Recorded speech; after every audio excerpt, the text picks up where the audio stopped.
For most of the 18th century, the scientific consensus was that heat was a physical substance. They called this substance caloric, an invisible, weightless fluid that flowed freely from hot objects into cold ones.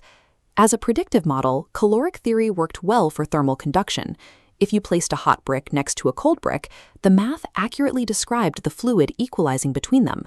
But the model collapsed entirely the moment things started rubbing together. In 1798, physicist Count Rumford observed military engineers boring out the iron barrels of cannons. He noticed that the mechanical grinding of the drill against the metal produced intense heat continuously for as long as the horses kept turning. If heat were truly a finite fluid stored inside the iron, it should have eventually depleted. The cannon barrel should have run out of caloric. Instead, the supply of heat appeared inexhaustible, directly tied to the physical effort being applied. Heat is not a fluid. It is a form of motion. This realization unified the engineering of steam engines with Newtonian mechanics, establishing that mechanical work and thermal heat are entirely interchangeable.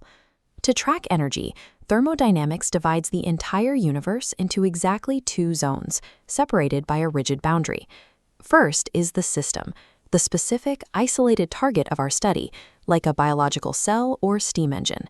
Second is the surroundings, absolutely everything else outside that boundary. The absolute rule governing this boundary is conservation.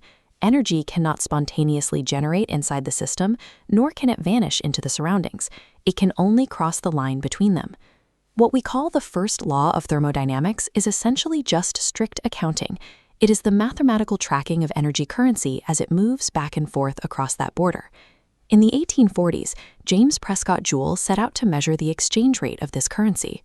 He needed to physically prove that mechanical work and thermal heat were identical quantities. Looking at this historical apparatus, we can see how Joule tested this in total isolation. He built a closed, thermally insulated cylinder of water equipped with an internal paddle wheel. Outside the container, gravity pulls heavy weights downward. This mechanical motion is linked to the paddle, causing it to churn the water inside. The friction of the moving paddles directly raised the temperature of the water. No external flame or heat source was applied, yet the water heated up precisely in step with the falling weights. Joule calculated a very precise conversion rate. Executing 427 kilogram meters of mechanical work always generated exactly 1 kilocalorie of heat. Work and heat are not separate phenomena. They are simply two different methods of transferring the exact same physical quantity, energy. We express this accounting with a single equation. The change in a system's internal energy equals Q plus W. Internal energy, represented by U, is the sum total of all microscopic kinetic and potential energies of the molecules within our system. U is a state function. This means the system has no memory of how it arrived at its current energy level. Its internal energy depends entirely on its present state, regardless of the path taken to get there. The variables that alter that state are Q, representing heat transferred, and W, representing mechanical work. If you study thermodynamics across different disciplines, you will immediately encounter a notorious discrepancy.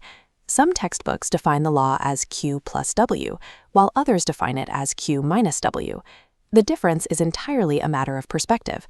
Chemists define W as the work done on the system, which adds energy and results in a positive W. Physicists often define W as the work done by the system, which expends energy and results in a negative W. Both equations are mathematically identical in enforcing conservation. For our derivations, we will define positive values as energy entering the system, so we will use Q plus W. Let's apply this to a classic engineering scenario. We have a closed system consisting of nitrogen gas trapped inside a cylinder, capped by a heavy, movable piston. First, we apply 200 joules of thermal energy to the bottom of the cylinder. The molecules absorb the heat and vibrate faster. Our heat transfer, Q, is positive 200. Next, the heated gas expands, pushing the piston upward against atmospheric pressure to do mechanical work.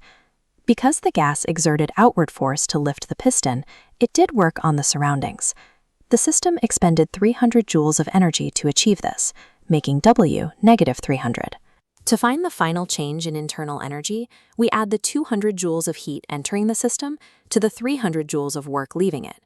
Delta U equals negative 100 joules. Despite sitting directly over an active fire, the trapped gas actually lost internal energy. It spent more energy pushing the heavy piston than it absorbed. Because the accounting must always balance, a perpetual motion machine is a physical impossibility. You cannot build an engine that outputs continuous work from nothing. You must either deplete its internal energy until it grinds to a halt, or continuously add external heat. Scaling this up to modern infrastructure, we see the exact same microscopic equations governing the world's power grids. Every industrial power plant is simply a complex version of our nitrogen piston. They convert the transfer of heat into mechanical work, bound entirely by the absolute limit that the change in internal energy equals Q plus W. The first law guarantees that energy is perfectly conserved, but it fails to tell us which direction that energy prefers to flow.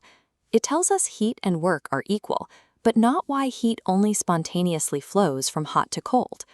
To understand the direction of time itself, we have to look to entropy and the second law of thermodynamics.